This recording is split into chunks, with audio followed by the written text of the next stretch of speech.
Voy a llevar a cabo una reunión con dirigentes políticos, dirigentes sociales, amigos, algunos presidentes municipales, para reflexionar sobre el escenario político nacional, el escenario político estatal y la necesaria transformación política en nuestro país. Si en el 2018 no hay una transformación política, no habrá una realidad diferente en todos los estados de la República. Por eso estamos acá. Nos está yendo bien en los recorridos que estoy haciendo por el interior del estado, promoviendo el proyecto de Andrés Manuel López Obrador.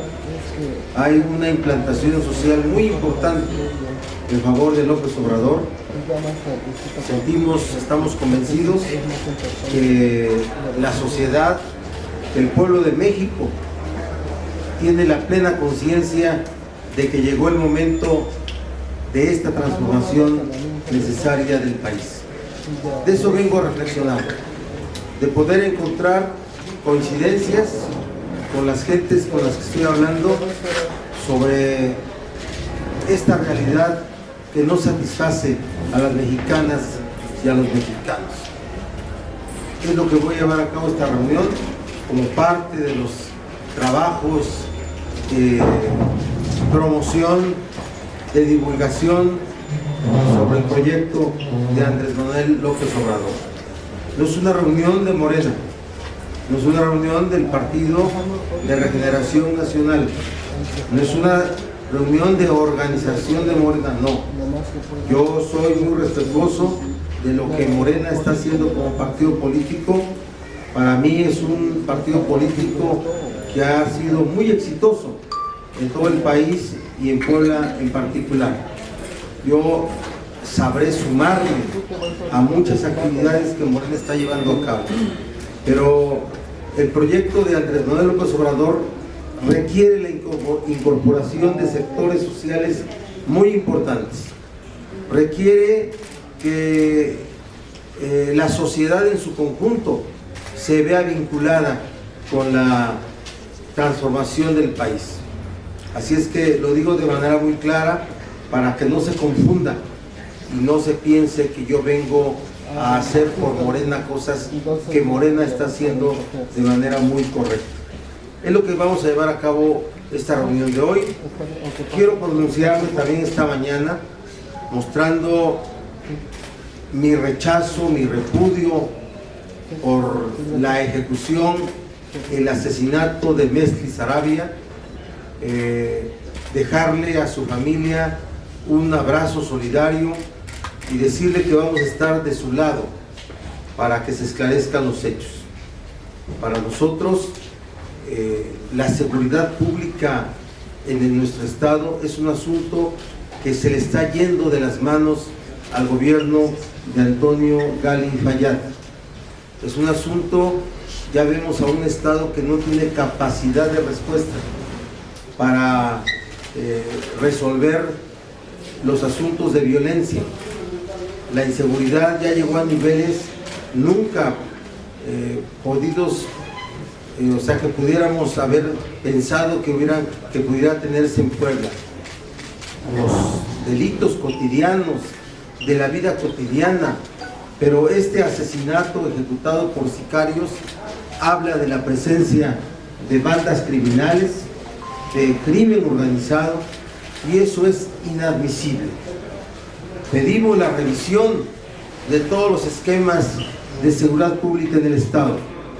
Pedimos la revisión del funcionamiento de la Fiscalía General del Estado, de la Secretaría de Seguridad Pública, de la Policía Estatal, y poder conocer los niveles de coordinación que se tienen acá en Puebla entre los órganos de seguridad pública y los órganos federales que funcionan aquí en nuestro estado. Queremos saber, hay que exigir. No es un asunto de politizar este tema. yo no aspiro a encontrar ningún dividendo por esta opinión, pero no nos podemos quedar callados. No nos podemos quedar callados. Rechacemos el oportunismo político.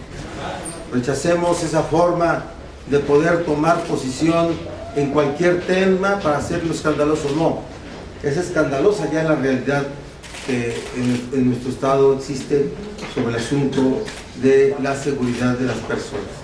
Los poblanos ya no se sienten seguros. Los poblanos sienten temor por la vida cotidiana y ven cómo su tranquilidad en otro tiempo está afectada. No está resuelto este tema y vemos que se acrecenta cada vez más. Es lo que quiero decirles esta mañana como entrada de esta conferencia y ponerme a disposición de ustedes por si ya se trasladó en apoyo a Andrés Manuel López Obrador. Yo vengo a tener un intercambio de opiniones con muchos de ellos, pero también un intercambio de segmentos sociales de diferentes lugares del estado de Puebla que no son del PRD, que son segmentos de la sociedad civil, de toda la entidad que quiere participar en apoyo de López Obrador. Nosotros necesitamos muchos votos en el 2018. Necesitamos una votación muy copiosa. Necesitamos una elección de mucha participación social. Solamente así vamos a poder vencer todas las trampas, todos los obstáculos que el sistema PRI-PAN va a ponerle a Andrés Manuel López Obrador. En eso estoy. Ya el PRD en Puebla no tiene nada, está vacío, ya se fueron todos. Los que se quedaron son los morenovallistas, por favor. Ellos no son del PRD, ellos van a estar a donde Moreno Valle les diga que estén. Ya declaren en favor del Frente Amplio Democrático. Los secretarios, parece que es presidente del consejo, no sé, este señor que fue secretario de Educación, pues, ¿qué significa para el periodismo, por favor? Esa es la farsa, es lo que llevó a la extinción del PRD, haber entregado el control del PRD al gobierno federal y a los gobiernos estatales. El PRD dejó de ser un partido de oposición y más un partido de izquierda, ahora que dio un paso muy importante para aliarse con la derecha. Así es que yo vengo a hablar sí con antiguos perredistas que ya no lo son, ¿sí? Que están ya en apoyo de López Obrador. Apoyar a López Obrador no significa incorporarse a Morena, que quede claro. Significa comprometerse con el proyecto. Significa que seamos divulgadores del proyecto de Andrés Manuel López Obrador. Divulgadores. Eso es todo. Y respecto al otro, sin duda que sí, ya lo tengo armado desde el día de ayer. Vamos a pedirle que la Comisión Permanente exhorte a las autoridades estatales, al gobierno de Antonio Gali Fayad, a la Fiscalía General del Estado, a la Policía Estatal y los esquemas de seguridad pública, pero también a la autoridad federal. También vamos a pedir que atraiga el caso la Procuraduría General de la República. Fueron sicarios, fueron integrantes de bandas criminales, de crimen organizado, fueron así y utilizaron armas de uso exclusivo del ejército. Entonces vamos a pedir que se atraiga por la Procuraduría. No tenemos confianza, por lo menos yo no tengo confianza en lo que la autoridad poblana puede llevar a cabo para esclarecer los hechos. Senador, me gustaría preguntarle, se habla de una operación para invitar y sumar a otros liderazgos como los que ya se unieron al proyecto de Andrés Manuel, entre ellos Germán Sierra Sánchez, saber si... Partidos políticos que están tocando la puerta del proyecto de Andrés Manuel López Obrador. El 3 de septiembre va a ser una reunión nacional en donde se va a ampliar la firma del Pacto por la Unidad, por la democracia y el progreso y el bienestar. Esa estrategia de AMLO de formar una coalición con la gente, no con los partidos políticos. Entonces, Germán Sierra y muchos otros políticos,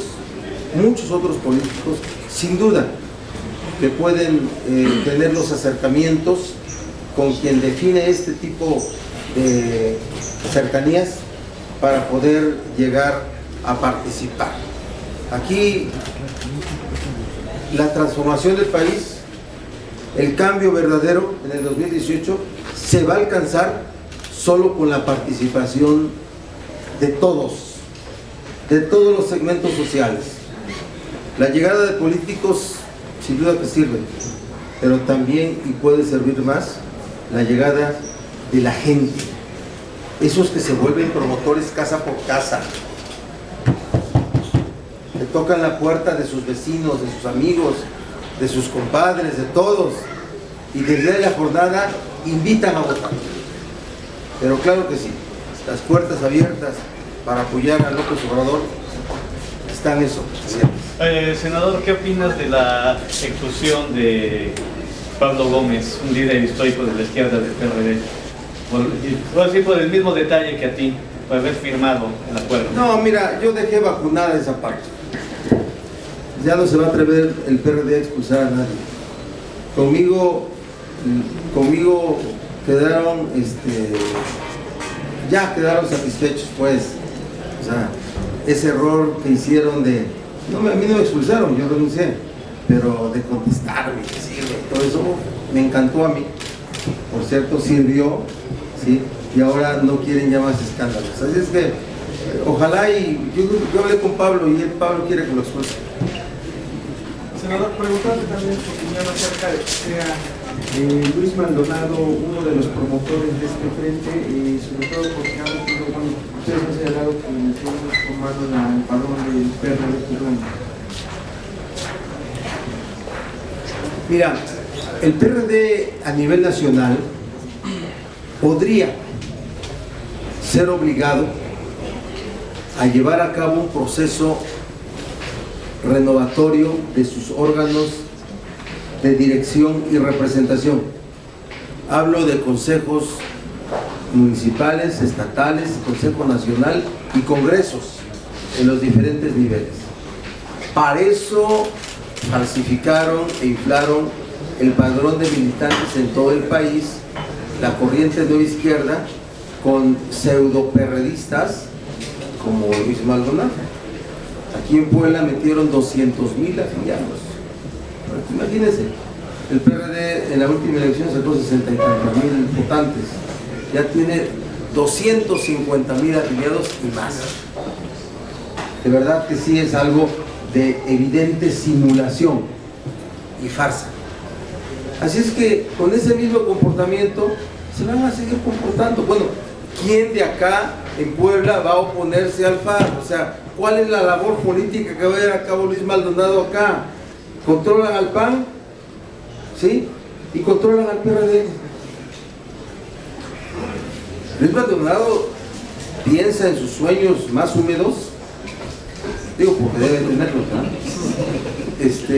Ser presidente nacional del PRD. Piensa, lo ha dicho. Aspiración legítima de un gran periodista. Bueno, antes cuando era de MC era más de izquierda que hoy que es del PRD. Antes sí era de izquierda y yo lo traté, y un gran dirigente como presidente nacional de Convergencia era de izquierda. Hoy es operador político de Moreno, del emperador Rafael Moreno. Más, ¿o quieren que yo les pregunte a ustedes qué opinan de la realidad? Senador, opinión sobre los recientes comentarios y la invitación que hizo la presidenta del PRD para sumarse contra el PRI en el 2018, si esto favorece a Andrés Manuel o cómo ve esta situación. En lo del FAC, ¿no? A ver, mira, el domingo pasado, cuando los integrantes del Comité Ejecutivo Nacional aprueban que el PRD participará en la construcción de lo que ellos llaman un Frente Amplio Democrático, y en su documento establecen que sus objetivos son sacar al PRI del gobierno y vencer al radicalismo que provoca polarización social, es decir, en contra del PRI y en contra de Andrés Manuel López Obrador. Lo que hacen es dar un paso más en lo que ya estaban haciendo. Esa fue la razón, o una de las razones por las cuales yo decidí apoyar a López Obrador, y yo acabé renunciando al PRD. Yo he dicho en entrevistas que me han hecho sobre este tema, pues se los dije, porque yo lo sabía y lo sabíamos los que estábamos en ese nivel de relación política que el PRD tiene.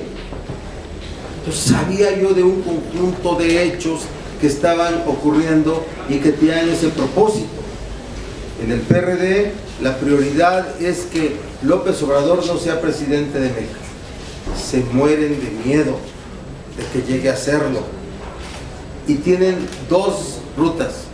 Una, aliarse con el PAN, y la segunda, llevar un candidato propio, que es un candidato chiquitito, que le quite puntitos a López Obrador en la ruta por la presidencia de la República. Estrategia Juan Cepeda, ¿sí? Un candidato del PRD patrocinado por el gobierno, patrocinado con dinero público, cientos y miles de millones de pesos para hacer campaña. Cuidado por todas y por todos, cuidado por la opinión publicada, cuidado para dejarlo crecer y quitarle puntos a López Obrador. Esa es la estrategia. Dieron el paso en una de las dos rutas, pero la otra no está cancelada. Sí, están caminando hacia la ruta de aliarse con el PAN, pero la otra no está cancelada, porque al final quien va a decidir si el PRD va aliado con el PAN, ¿saben quién es? No son los perredistas, es el gobierno, es el que los puede parar, es el que puede pasarles la factura, es el que tiene los elementos para decirles no. ¿Me explico? Así es que es un asunto muy claro. Cuando ustedes vieron en las primeras planas de lunes las fotografías, las primeras planas divulgadas como una operación política, eso solamente se logra desde el poder también. Esas primeras planas se logran desde el poder, y ves a los integrantes del Comité Nacional y líderes de las corrientes del PRD festejando, ¿los vieron? Levantando los brazos, aplaudiendo, gritando, ¿sí? Parecía que habían ganado una elección. Ese tipo de fotos se dan cuando se gana una elección, ¿verdad? La noche del triunfo se provoca ese estado de ánimo. No, ahí habían votado 21 gentes, 21 incondicionales de las corrientes, ¿sí? 21 gentes. ¿Saben qué estaban votando?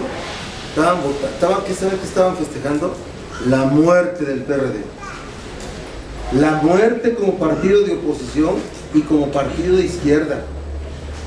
Partido de oposición no es el que se opone, es el que aspira a alcanzar el poder público. Y díganme ustedes si el PRD tiene esa aspiración de alcanzar el poder público. No lo tiene. Quiere ser parte del reparto para detener a López Obrador, que es quien puede garantizar una transformación del país. Y partido de izquierda, ya se les olvidó. Ya se les olvidó. ¿Qué significa ser un partido de izquierda? Principios, convicciones, programa político de izquierda. Ya se les olvidó. En eso se convirtió el PRD. Vean ustedes todos los personajes y dónde estaban los rostros que le daban identidad al PRD. ¿Dónde está? Ya no existe.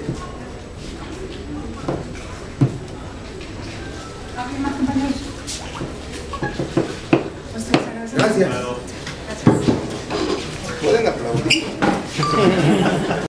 desarrollo homogéneo, simétrico y de beneficio para la gente. No ocurrió.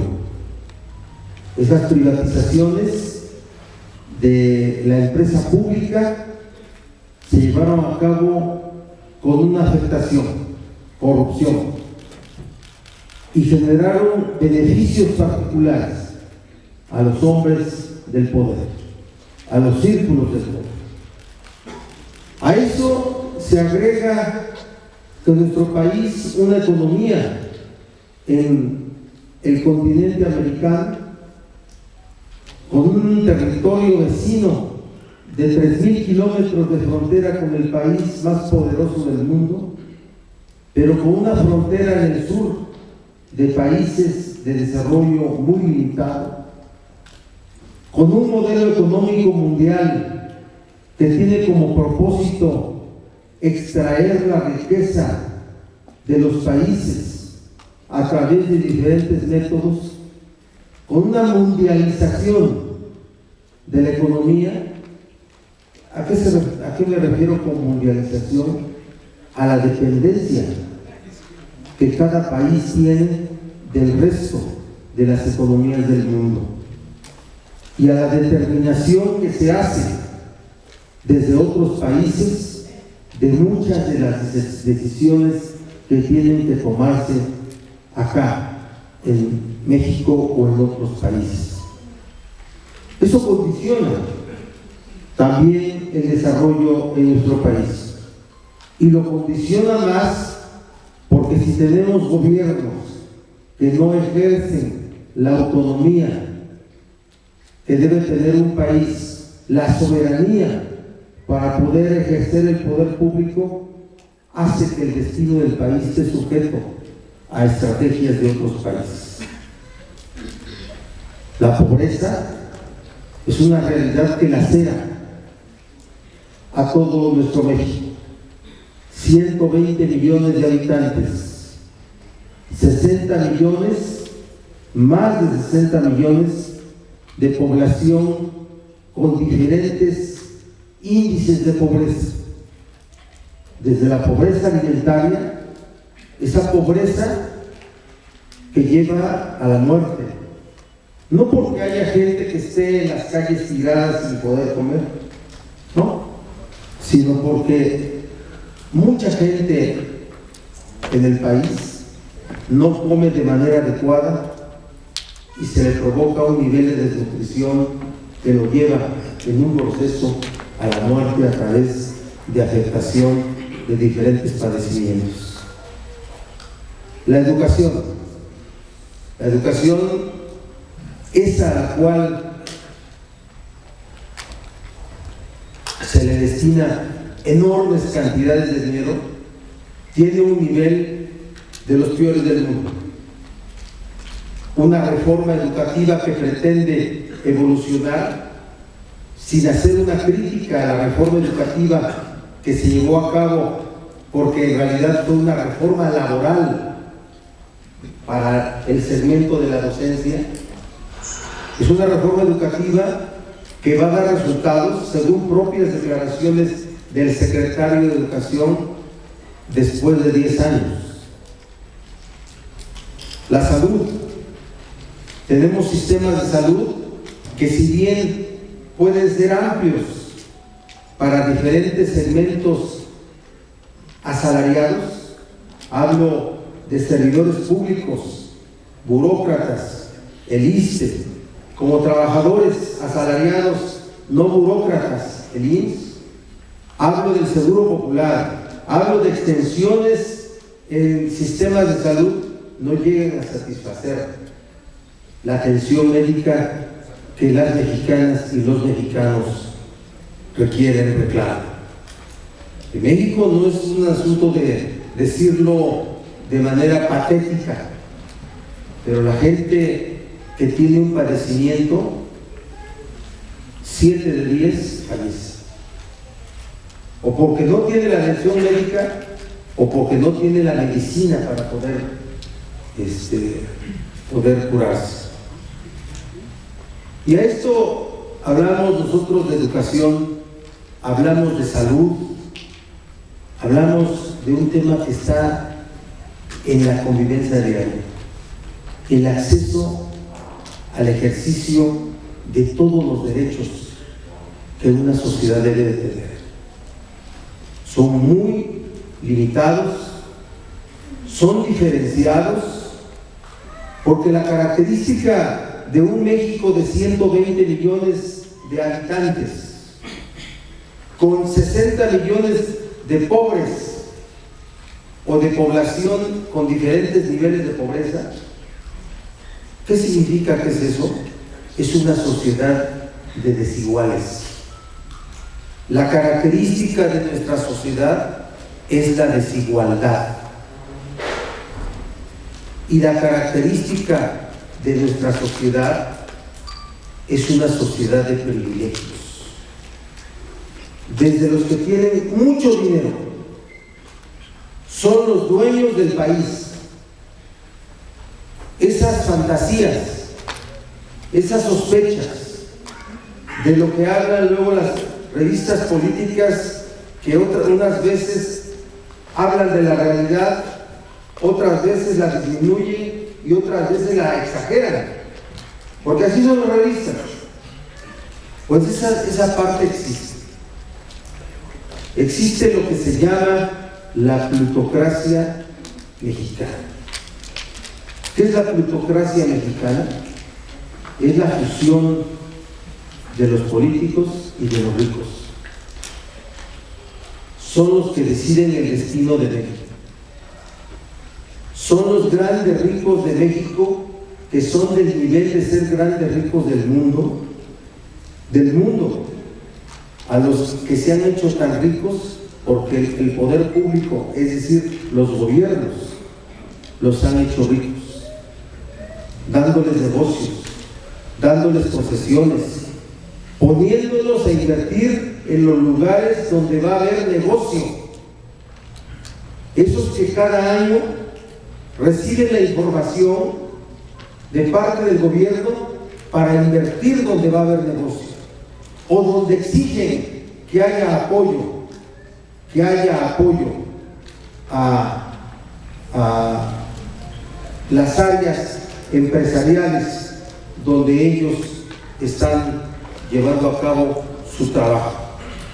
Sí, me consta.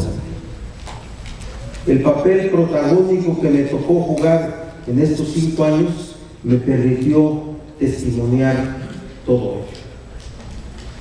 Son ricos que se formaron, unos vienen hasta del siglo pasado, sus riquezas, del siglo antepasado, del siglo XIX, pero otros se formaron en el siglo pasado, porque esa frase parece ya de muy viejo, pero no es tan viejo, en la época de Miguel de la Madrid, Salinas de Gortari. Formaron a los nuevos ricos de México. Ahí está.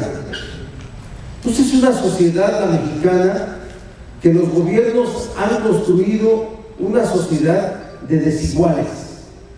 Y la desigualdad se expresa en todos los sentidos. Más justicia tendrá uno de esas gentes que cualquiera de ustedes. Más acceso a servicios. Ellos pueden curarse, esos ricos no se curan en México, se curan en el extranjero. Los que se curan en México cuesta la curación privada carísima, deja en la quiebra a cualquier persona normal. Tienen recursos, pero tienen recursos limitados. Esos no tienen limitados, son ilimitados. Entonces esa desigualdad se expresa en todas las formas del quehacer diario, todas. Pero agregamos un elemento nuevo, devastador, dramático: la seguridad o la inseguridad pública. No hace mucho tiempo México era un país seguro, Los delitos o la delincuencia era esa delincuencia ordinaria. Hoy la delincuencia se profesionalizó, se formaron bandas criminales y la connotación del llamado crimen organizado es la forma como hoy se presiona, como hoy se extingue la forma normal de vivir, la seguridad que requerimos y las condiciones para un desarrollo pleno, para un desarrollo adecuado de cada uno de nosotros en la comunidad o en el lugar donde nos desenvolvemos. Esa es la realidad de nuestro país. ¿Qué ha generado esto? Muchos factores, pero sin duda malos gobiernos. Sin duda gobiernos afectados en su ejecución, en el ejercicio de la autoridad, de elementos que deterioraron el ejercicio del poder a todos los niveles. Esa es la realidad que está en nuestro país. ¿Cómo podemos identificar la realidad que está en nuestro estado? Bajo las mismas características. Un estado donde el nivel de pobreza, el índice de pobreza, es el cuarto. Puebla, de acuerdo a las cifras del propio INEGI, es el cuarto en índice de pobreza. Somos el cuarto estado de mayor pobreza. Pero vean cómo queremos presentar la transformación y la modernidad de nuestro estado con segundo piso, con ciclopistas, con grandes avenidas, con un Puebla que se desarrolla esplendorosamente en el lado sur de la ciudad, la zona Angelópolis. Vemos un desarrollo, museos de hasta 16,000 millones de pesos, 16,000, el Museo Barroco, y vemos un conjunto de obras suntuosas, básicamente ejecutadas en la capital, en una visión de engaño, con un propósito de engaño, para hacer ver que la modernidad del Puebla está presente. Vemos cómo hay un estado donde la seguridad pública ya es un asunto de reclamo, de exigencia, algo que ya no se puede tolerar. La ejecución de hace 2 días de esta señora Messi Sarabia es la ejecución por crimen organizado.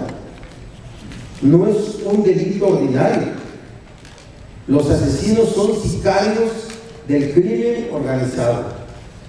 Es decir, la presencia de bandas del crimen organizado en la capital del estado es real.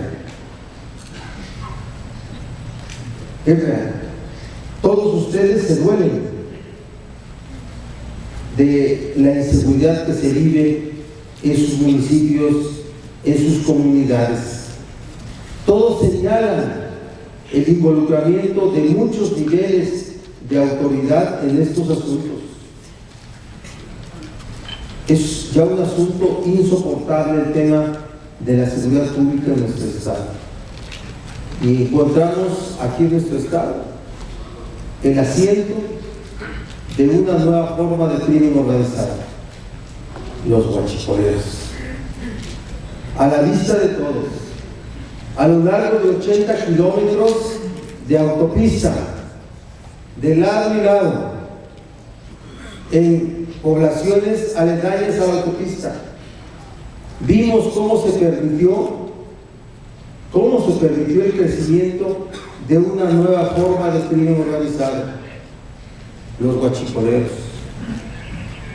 Por condiciones de pobreza, vimos cómo se involucró la gente en esa actividad, cómo comunidades enteras casi se involucraron en esta actividad.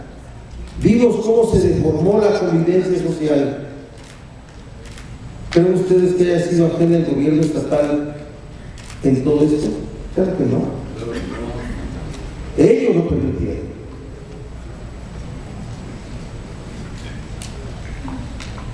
Ellos lo permitieron, ellos han sido beneficiados y tendrá que esclarecerse. Tendrá que esclarecerse. Vemos cómo en nuestro estado el acceso a la justicia es de los peores. Vemos cómo impera la corrupción, cómo las fiscalías en el interior de nuestro Puebla están totalmente deterioradas, sin capacidad técnica para desarrollar el llamado proceso oral acusatorio oral. Vemos cómo los juzgados, vemos cómo se reparten notarías, ¿sí? Sin ton ni son, sin examen de oposición, sin nada. Vemos un gobierno en descomposición. Así es que, ¿qué debemos de hacer para poder empezar a solucionar este problema? Transformar nuestro país. A eso yo los llamo. Los llamo a que nos volvamos agentes promotores de la transformación del país. Agentes promotores para cambiar la realidad que nos rodea. Y no va a haber un cambio en las 32 entidades de la República si siguen los gobiernos del PRI o del PAN. No va a haber. Ellos quieren dejar un estado de cosas igual. Díganme ustedes cuál fue la diferencia entre los 12 años de gobierno del PAN y el actual gobierno del PRI, o el anterior gobierno del PRI a ellos, de Ernesto Zedillo. No hay diferencia. Es el mismo estado de cosas. Que no se confunda la gente. Que no se confunda la gente con los mensajes que en cada campaña se pronuncian. El cambio, todos hablan de cambio, todos hablan de honestidad. Yo me siento, soy un senador de una alianza electoral en la que quien encabezó esa alianza se llama Andrés Manuel López Obrador, y fue el causante, por decirle un nombre, del cúmulo de votos que me llevó a mí y a muchos otros representantes populares a las cámaras, a la Cámara de Diputados y a la Cámara de Senadores, y a muchas otras representación popular en el país. Así están las cosas. Ahora, ¿qué cambió? Un cambio para el PRD, se los digo, que esa es una parte que debo de abundar y debo de hablar, porque si no, pues no hablaríamos de todo. Cambió que el PRD le entregaron el destino del PRD al gobierno federal y a los gobiernos estatales. La dirigencia, la burocracia del PRD le entregó el destino del partido al gobierno federal y a los gobiernos estatales por beneficios económicos, por operación política, porque es más fácil decirle a un gobernador: oye, encárgate del PRD, ponle gente y tú decides quiénes van a ser sus candidatos, que convencer a la misma gente que hay un partido de oposición real que busca transformar el país, que debe ser un instrumento de la sociedad. Eso les cuesta trabajo, eso casi es imposible, ¿no? Muchos de ustedes fueron dirigentes del PRD en otro tiempo y se separaron de esa labor política, o fueron desplazados o se cansaron. Así ocurrió, ¿sí? Se cansaron de que esto ya no tenía remedio. Y a todos les consta cómo el control de las decisiones, por ejemplo, en el Estado, sobre el PRD, son las que el gobierno puede. 2010, voy a hablar contigo. En el 2010 formamos una alianza con el PAN. Yo la impulsé, también yo la impulsé. Era el momento de la alternancia. Un PRI terminaba en el escándalo, en el mayor deterioro político que había existido en la historia de la política del Estado.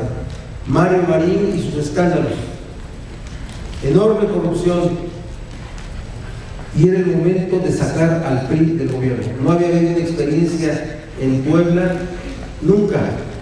70 años de gobiernos priistas, y esa coalición emocionó a la gente, pero esa gente emocionada se decepcionó del gobierno que instaló el gobernador electo. Un gobierno caracterizado por el autoritarismo, por el despotismo, por la corrupción, por el abuso.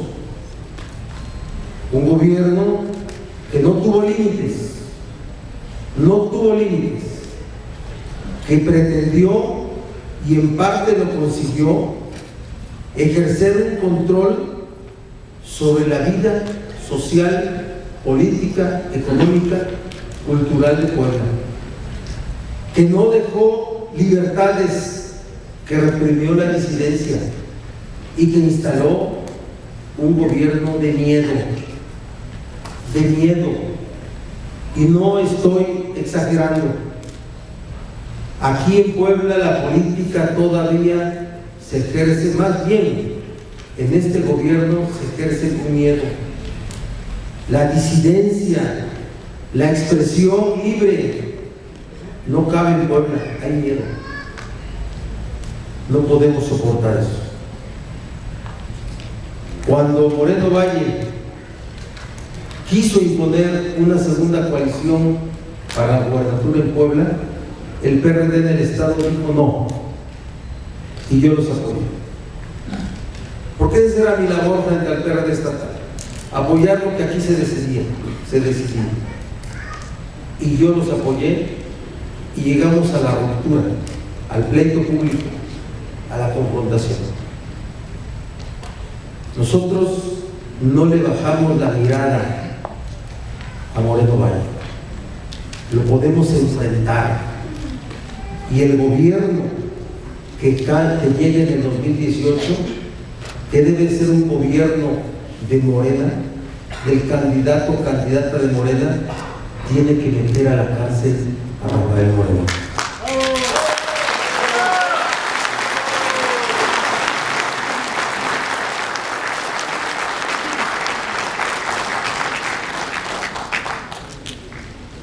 Esa es mi razón poblana. La razón nacional es que el PRD dejó de ser un partido de oposición. El PRD, un partido de oposición, es un partido que no porque se autonombre de oposición deba de oponerse a todos, ¿no? La oposición propone, participa de acuerdos, modifica el acuerdo para incorporar su posición, y claro que se opone hasta los límites del radicalismo. Esa es la oposición. Nosotros en el Senado no firmamos el Pacto por México. Hablo de los senadores y senadoras que éramos del PRD, no lo firmamos. Diferenciamos cada una de las propuestas y votamos unas a favor y la mayoría en contra. Me siento capaz de poder hablar de cada una de las reformas estructurales. He sido un legislador que se ha metido de manera completa a la materia legislativa. No lo digo con arrogancia, pero lo digo como parte de lo que he hecho. He estado presente e interviniendo y votando en contra y votando a favor y modificando cosas en todas las leyes que se han aprobado en el Senado de la República. Entonces nosotros nos peleamos, los senadores nos peleamos con la dirección política del PRD por la forma como se sometieron a la construcción del Pacto por México. Hasta 2 reuniones públicas semanales hacían donde aparecía el presidente nacional del PRD, Jesús Zambrano, con el presidente de la República. Muchas veces yo se los exigí que no debería de pararse esa exposición pública porque el mensaje político al pueblo era terrible, desastroso, de sometimiento al poder. Pero ellos tenían un acuerdo, y tenían pactos, y tenían convenios, y tenían beneficios que se han reproducido en todos los años. En todos los años. El PRD dejó de ser un partido de oposición porque no aspira ni tiene condiciones a alcanzar el poder público. Hay partidos políticos que se fundaron para alcanzar el poder. El PRI fue la institucionalización del poder revolucionario. El PAN fue la oposición con una bandera, la legalidad, que la violó cuando alcanzó el poder, pero es partido de oposición. El otro partido de oposición era el PRD, un partido